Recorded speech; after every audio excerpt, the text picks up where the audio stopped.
पटना विश्वविद्यालय आज सिर्फ कुप्रबंधन और मारपीट के लिए जाना जाता है और इसकी परिणति छात्र हंसराज की दिन दहाड़े लिंचिंग कर दी गई। पप्पू यादव।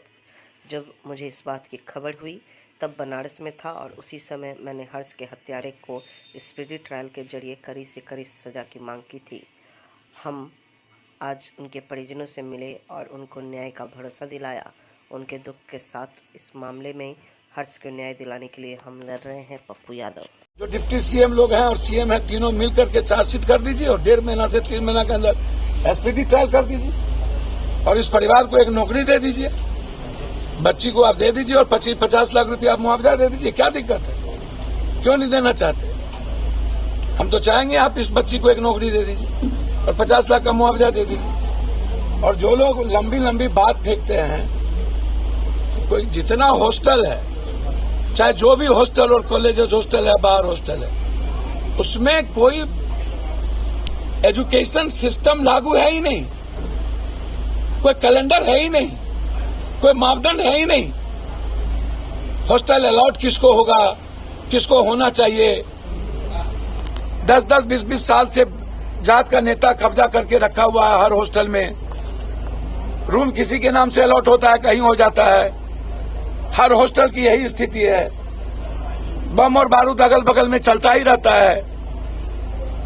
फिर चुईया के चुईया, फिर पुनः मुझको बाबा।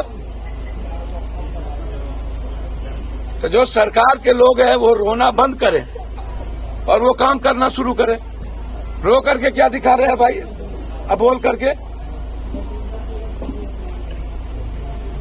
तो सरकार के लोगों से आग्रह है कि चार्जशीट कर दीजिए 72 घंटे के अंदर। सीधा चार्जशीट करने में लेट मत करिए और एसपीडी ट्रायल कर दीजिए। दो काम कर दीजिए, जस्टिस मिल जाएगी और कोई नहीं छूटे। लेकिन कल चुनाव होने दीजिए, उसके बाद देख लीजिए। यहां मेला भी खत्म। और हम आग्रह करेंगे सबसे, ऐसे बच्चों की मौत पर न राजनीति ना करें और जात पात नहीं करिए, पैर पकड़ते कमजोर मत कीजिए। यही आग्रह है, मेरा आग्रह है कि 40 सालों से जो लोग राजनीति कर रहे हैं उनको अब खत्म होना चाहिए और बिहार में एक नई एज मिलना चाहिए, नया जनरेशन आना चाहिए। अब ये गंदी राजनीति करने वाले लोग, उससे बिहार को बचाना चाहिए, मेरी सोच।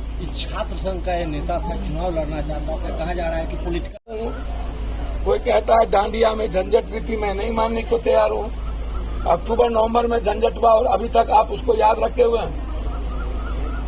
ये इंटेंशनली मारपीट भी मारा गया, इंटेंशनली कंप्लीट भीतर में था, क्योंकि कारण जो भी हो, लेकिन ईगो इतना है हॉस्टल के छात्र को, वो ईगो प्रॉब्लम में इतना ज्यादा अपने को अहंकारी बना हुआ है। करे हमको, मैं, मेरे जात को, मेरे घर में, ये प्रॉब्लम क्रिएट करते जा रहा है। और ये भी एक प्रॉब्लम है सबसे बड़ा। हमारी बपोती है सब कुछ। मर्डर कंप्लीट इंटेंशनली मारा गया है और सरकार बोले कम, करे ज्यादा और दिखाए कि आप सुशासन है। तो अभी तो ये लोग 15 दिन तो चलेगा, अभी 4 दिन के बाद तोड़ फोड़। कौन पीएम सीएम? कॉलेज के हॉस्टल में जो है बैड एलिमेंट्स का हमेशा कब्जा रहा है। सर है ही। सर मुक्त क्यों नहीं हो पा रहा है? कहाँ से मुक्त होगा? सब जात को वोट चाहिए, सब नेता को मुक्त कहाँ से होगा? पागल है? जात का वोट चाहिए, मुक्त हो जाएगा? थोड़ा पप्पू यादव पागल हुआ हुआ है कि हम अपने जात को मुक्त कर देंगे? कुर्कुस्सी करता है। अरे मेरा जात है, चाहे भला है बुरा है, जैसा मेरा पति मेरा देवता है, जात है ना, हो वोट मिलता है ना। मारो 4-5 ठोकर मारो, फिर जात पात होगा, फिर देखा जाएगा। छपरा में गए, आप लोग यही कर रहे थे। आप लोग भी कम थोड़े हैं, पत्रकार लोग भी कम थोड़े हैं। आप लोग भी सब और जात पात को बढ़ावा देते रहते हैं। छपरा गए हम किसी तरह बचाए, वो गया नहीं, वहां जादव राजपूत करने में लगा था, वो तो गए तो बचा। अभी तक याद ही नहीं आया किसको गोली लगी, कौन गोली लगा। फिर चुनाव के बाद किसी को याद आ गया कि किसने मारा, कौन मारा। अरे मरा ना, जादव के नाते वोट मिली गए ना, मारा जादव को। अरे जादव जी मर गए। तो ये नेता लोगों से पूछिए ना, कहां से ठीक कीजिएगा हॉस्टल को। जात का हॉस्टल बना हुआ है भाई, जात का। यह कौन जात का हॉस्टल है? कुर्मी। ये कौन है? कुशवाहा। ये कौन है? चौरसिया। ये कौन है? शाह। ये कौन है? जयनगर के अकनोहा में मदरसा एवं स्कूल चलाने के लिए सरपंच जहांगीर हाशमी ने जमीन देने का किया ऐलान। लोगों से इसका निर्माण में सहयोग करने की अपील। मधुबनी जिला के जयनगर के अकनोहा दारुल उलूम फैजान हाशमी कार्यालय में एक बैठक आयोजित की गई। बैठक की अध्यक्षता बेलही पश्चिमी पंचायत के सरपंच मोहम्मद जहांगीर हाशमी ने किया। कार्यक्रम में आए हुए सभी अतिथियों को माला एवं पगड़ी पहना करके सम्मानित किया गया। इस मौके पर सभी लोग मौजूद थे और यह निर्णय लिया गया है कि जयनगर के अकनोहा में मदरसा एवं स्कूल चलाने के लिए जमीन दी जाएगी।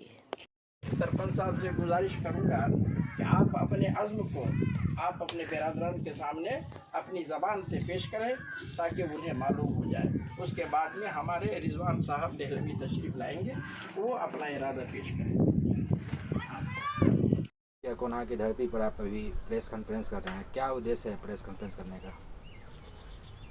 यहाँ जो हम लोग का मीटिंग है, प्रेस कॉन्फ्रेंस का उद्देश्य है कि हम अपने निजी ज़मीन पे दारुल उलूम फैजान हाशमी, एक इदारा जहाँ बच्चों की शिक्षा, एजुकेशन, इल्म दिया जाएगा, दीन और दुनियावी दोनों की पढ़ाई होगी, स्कूल प्लस मदरसा दोनों का यहाँ बात व्यवस्था किया जाएगा।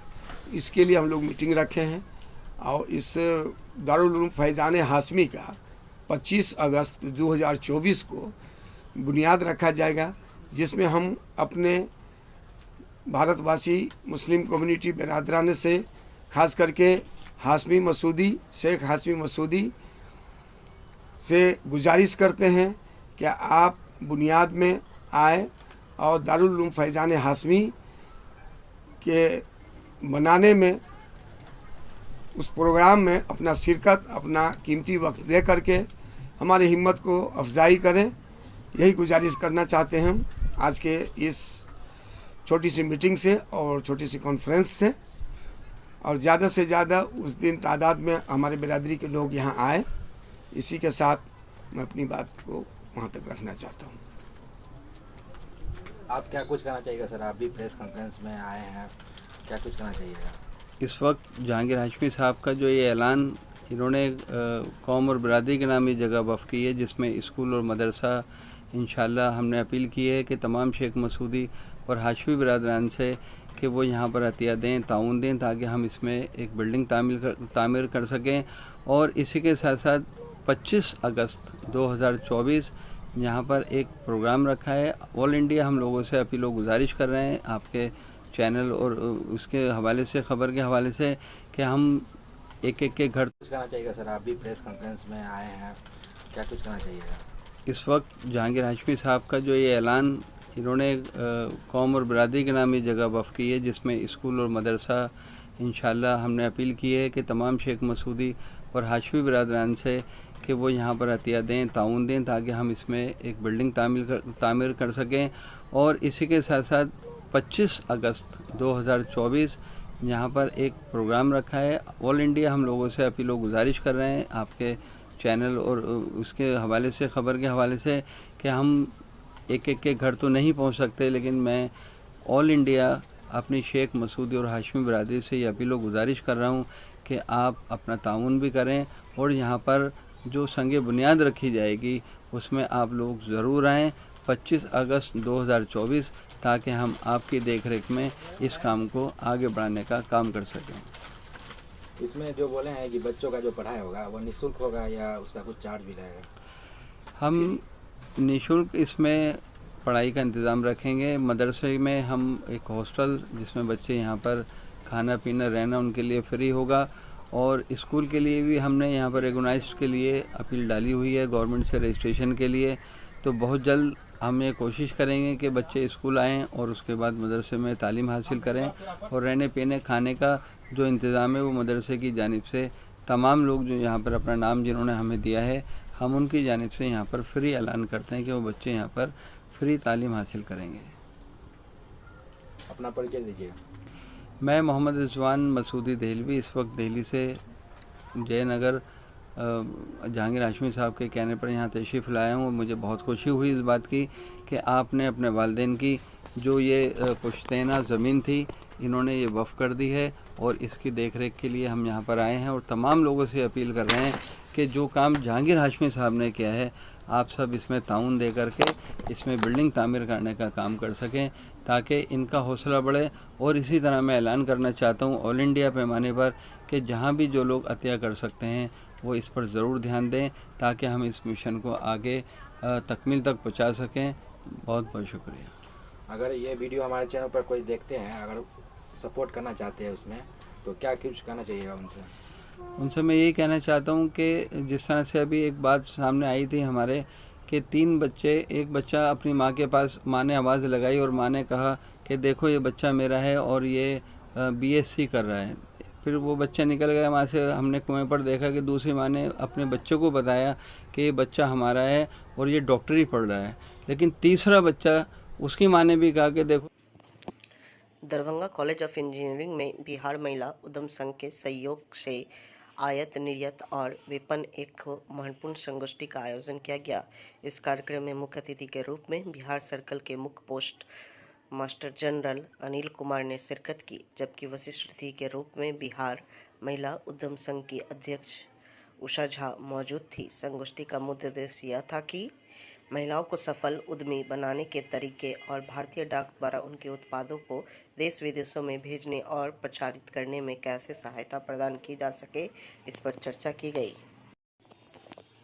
शुक्रवार को अखिल भारतीय विद्यार्थी परिषद दरभंगा इकाई के द्वारा संस्कृत और धरोहर की संरक्षण, वंचितों और वनवासियों की उद्धारक, नारी सशक्तिकरण की पक्षधर और सुशासन की प्रतिमूर्ति मालवा की शासक महारानी अहिल्याबाई होलकर की 300वीं जन्म जयंती पर ललित नारायण मिथिला विश्वविद्यालय प्रांगण के रसायन शास्त्र विभाग के समक्ष में संगोष्ठी कार्यक्रम संपन्न हुआ। दरभंगा पुलिस ने बिहार राज्य खाद्य निगम के ट्रक को 250 बोरा चावल के साथ 2 लोगों को किया गिरफ्तार। रात के अंधेरे में चावल को दरभंगा से भेजा जा रहा था रोहतास। वही चावल के सैंपल को भेजा गया जांच में, जहां जांच के बाद ये स्पष्ट हो सकेगा सारा मामले के आखिर क्या कुछ इसमें हो रही है हेरा फेरी या कुछ बात और ही है। तमाम मामलों के संबंध में जो जानकारी मिली उसके अनुसार बिहार के दरभंगा जिला में गुप्त सूचना के आधार पर लहरियासराय थाने के पुलिस ने सैदनगर के से रात्रि के 11 बजे चावल का लदा एक ट्रक को जब्त कर ट्रक के चालक और खलासी को हिरासत में लिया है।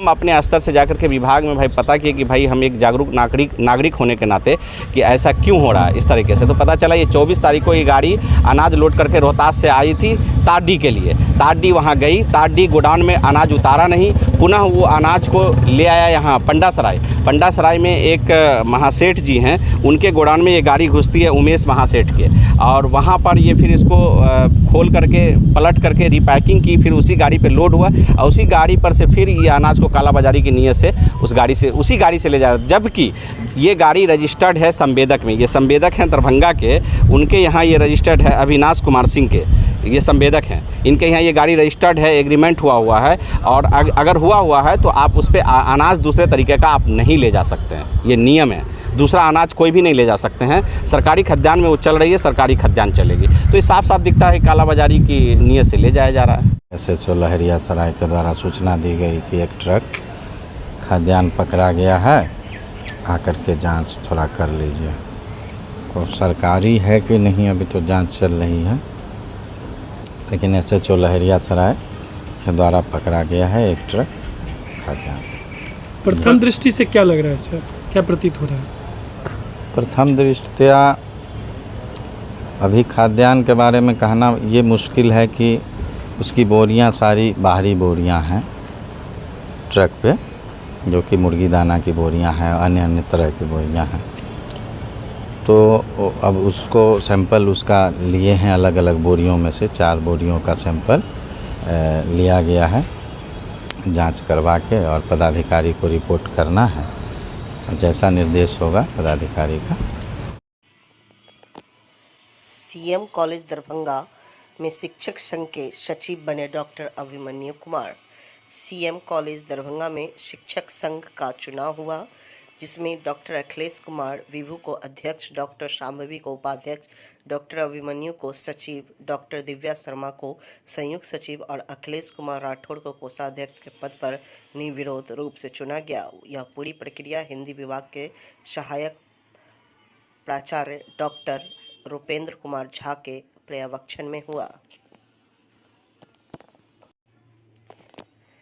जनसुराज के राजनीतिक दल बनाने पर पीके का बड़ा बयान। बिहार में जनसुराज कोई दूसरा या तीसरा मोर्चा नहीं होगा। जनसुराज दल बनता है तो बिहार में सिर्फ एक ही दल होगा, प्रशांत किशोर। जनसुराज पदयात्रा के सूत्रधार प्रशांत किशोर ने कहा कि आज जो टीवी पर राजनीतिक दलों के नेता बयानबाजी करते हुए बने हुए हैं, उनके आकाओं के आका बैठकर हमसे सलाह लेते रहे हैं और हम कैसे चुनाव लड़े तो उनकी बातों पर जवाब देकर के उनको ज़रूरत से ज़्यादा सम्मान देना नहीं चाहता। जहां तक बात दूसरे तीसरे मोर्चा की हो रही है, तो आप अपनी इतनी समझ रखिए कि कोई दल या मोर्चा अगर मैं बनाऊंगा तो वही एक मोर्चा बिहार में बचेगा, दूसरा कोई नहीं बचेगा। मैंने जो काम किया है वो किसी के कहने की जरूरत नहीं है, वो तो देश के सामने है। और नीतीश कुमार ही क्यों, लोग मैंने मोदी जी के लिए भी काम किया है, नीतीश कुमार के लिए काम किया है, 10 राज्यों में चुनाव जीते हैं, तो ये कोई छुपी हुई बात है नहीं। और नीतीश जी हमको क्या धन देंगे? अगर हमको धन कमाना होगा तो इतने बड़े बड़े राज्यों में मुख्यमंत्री लोग जीते हैं, सरकारें जीती हैं, जिनके जीतने में हमने कंधा लगाया है। तो धन की तो बिहार में ना उतना पैसा है, ना नीतीश कुमार की पार्टी के पास पैसा है जो हमको धन दे देंगे। धन कमाने और ये जो काम किया है वो डंके की चोट पर किया है, अपनी समझ, अपनी विद्वता, अपने परिश्रम से किया है। किसी का 1 रुपया चोरी नहीं किया है, किसी का डाका नहीं डाला है। अपने परिश्रम से, अपने प्रयास से, अपनी मेहनत से, अपना पसीना बहाकर उस चीज को खड़ा किया है। देश में उस विधा को खड़ा किया है। उससे पहले कोई जानता ही नहीं था कि ये भी कोई विधा है। आज 20,000 से ज्यादा मैंने वो काम छोड़ दिया। 2 मई 2021 को राष्ट्रीय स्तर पर मैंने घोषणा की अब ये काम नहीं करेंगे। इसके बावजूद देश में 20,000 से ज्यादा बच्चे वो काम कर रहे हैं। उस चीज को हमने शुरू किया है। अगर आपका अपना विचार हो सकता है कि वो सही है या गलत है, लेकिन जो काम किया है वो तो पब्लिक के सामने हो, किसी नेता के कहने की थोड़ी ना बात है। और हमने वो अपने स्तर से किया है, हमारे पिताजी ने नहीं करके उसको दिया था। और जहां तक आपने कहा तीसरा मोर्चा, चौथा मोर्चा, तो आप इतनी तो समझ रखिए कि अगर कोई दल, कोई मोर्चा मैं बनाऊंगा तो वही एक मोर्चा बिहार में बचेगा, कोई मोर्चा नहीं बचेगा। इतना भरोसा रखिए। हम उनमें से नहीं है जो लड़ने के लिए लड़ता है। अगर लड़ने अरे आप पहले सुन तो लीजिए, मैंने कहा तो बात आपने सुनी नहीं। अगर जनसुराज दल बनता है तो आप देखिएगा एक ही दल बचेगा, उसका नाम होगा जनसुराज। आपको एहसास नहीं है कि मैं कितनी बड़ी व्यवस्था बना रहा हूँ। अब ये जरूर है कि ये बनाने के पूरे प्रयास में संभव है कि लोगों का मन ना हो, लेकिन अगर लोग मिलकर इसको बना देंगे तो उसके जिताने के लिए बिहार में आपको किसी की चिंता करने की जरूरत नहीं है। उतनी समझ भगवान ने हमको दी, हमने काम वो छोड़ दिया है, उसकी समझ नहीं छोड़ी है, तो उसकी चिंता मत कीजिए। और जो टीवी पर बयानबाज बने हुए हैं राजनीतिक दलों के नेता, उनके आकाओं के आका बैठकर हमसे सलाह लेते रहे हैं कि हम कैसे चुनाव लड़े, तो उनकी बातों का जवाब देकर उनको जरूरत से ज्यादा सम्मान नहीं देना चाहता हूँ। जो यहाँ जो भाजपा का कोई प्रवक्ता होगा, वो उसका आका यहाँ पर जो राज्य का लीडर होगा, उसका आका दिल्ली में बैठता होगा, उसके आका होंगे मोदी जी, उनके साथ हमने काम किया है। इनकी बात का क्या जवाब दें? नमस्कार, मैं वीना पांडे, सदस्य कृष्ण कन्हैया अमर सेवा संस्थान रामबन दरभंगा की तरफ से आप सभी भाई बहनों, माताओं का हार्दिक अभिनंदन करती हूँ। भाई बहनों, मुझे ये बताते हुए बहुत खुशी हो रही है कि आज कार्यालय में संस्था के सचिव महोदय श्री कन्हैया कांत झा और शैक्षणिक विभाग के प्रभारी श्री संजीव ठाकुर जी हम सब के बीच उपस्थित हैं। और मैं आपको ये बताना चाहती हूँ कि हमारी संस्था कृष्ण कन्हैया अमर सेवा संस्थान महिला सशक्तिकरण के अंतर्गत विभिन्न प्रकार के कार्यक्रमों का संचालन कर रही है और हमारा एकमात्र लक्ष्य है आप माताओं बहनों को उच्च शिक्षा देकर उन्हें रोजगार के लिए प्रेरित करना, उन्हें स्वरोजगार का अवसर प्रदान करना और हर तरह से उन्हें आर्थिक सहायता प्रदान करना। भाई और बहनों, मैं ये बताना चाहती हूँ कि हमारी संस्था रोजगार के तहत विभिन्न प्रकार के कार्यक्रम का संचालन कर रही है। इसके तहत हम महिलाओं को रोजगार देने के लिए विभिन्न प्रकार के पहले प्रशिक्षण कार्यक्रम चला रहे हैं, गारमेंट उद्योग भी चला रहे हैं। प्रशिक्षण कार्यक्रम में हम महिलाओं को मिथिला पेंटिंग, मधुबनी पेंटिंग, सिक्की आर्ट, पेपर मैशिंग आर्ट और बहुत तरह के विभिन्न प्रकार के हस्तशिल्प कलाओं का प्रशिक्षण दे रहे हैं। उसके उपरांत हम उन्हें अपने यहाँ रोजगार भी देते हैं और उन्हें स्वरोजगार के लिए विभिन्न प्रकार के कुछ सीमित मात्रा में आर्थिक सहायता भी प्रदान करते हैं। नमस्कार, मैं संजीव ठाकुर, मैं मैनेजमेंट प्रोफेशनल हूँ। मैंने 27 इयर्स अब्रॉड काम किया, यूएई में मैंने काम किया है और आज मैं nursing and paramedical education institution जो है Krishna Kanhaiya nursing and paramedical education institute, उसको मैं हेड कर रहा हूँ। उसका मैं एडमिनिस्ट्रेटिव पार्ट देख रहा हूँ। हमारी संस्था में 8 तरह के कोर्सेज हैं जो कि हम लोगों ने एक वो प्लान किया कि जो कहीं भी अगर बाहर लोग पढ़ने के लिए जाते हैं तो यहाँ पे रहे और मिनिमम से मिनिमम पैसे में मिनिमम पैसे खर्च करके उनको पढ़ाई ये कराएंगे, जिसमें हम लोग 8 तरह के कोर्सेज अभी प्रेजेंटली रखे हुए हैं। BSc nursing, ANM, GNM, BMLT bachelor in medical lab technology और DMLT diploma in medical lab technology और डीओटीटी ये है ऑपरेशन थिएटर टेक्नोलॉजी का और DMU diploma in medical ultrasonography और ईसीजी टेक्नोलॉजी, इस पे हम लोग काम कर रहे हैं। और हम लोग चाह रहे हैं कि जो मैक्सिमम लोगों को जॉब तो चाहिए तो हम लोग जॉब प्रदान करेंगे, यहाँ से प्लेसमेंट हम लोग इमीडिएट दिलाएंगे। ये हम लोगों की वो है जो लोगों में बेरोजगारी दूर हो जाए। धन्यवाद। नमस्कार, मैं कन्हैया कांत झा, सचिव कृष्ण कन्हैया अमर सेवा संस्थान। मैं सर्वप्रथम आप सभी भाइयों, दोस्तों, माताओं एवं बहनों को प्रणाम करता हूं और सभी से निवेदन है कि मैं संस्थान में अनाथालय, आश्रम, विधवा आश्रम, वृद्धा आश्रम बनवाकर जरूरतमंदों व्यक्तियों को सुविधा प्रदान करना चाहता हूं। मेरा उद्देश्य है इसमें किसी भी प्रकार की सरकारी कोई योगदान सहायता नहीं मिल रहा है। आप सभी भाइयों, दोस्तों, माताओं और बहनों से मेरा निवेदन है कि इस उद्देश्य में सहयोग करने की कृपा करेंगे और संस्था पर आने की कृपा करेंगे। धन्यवाद।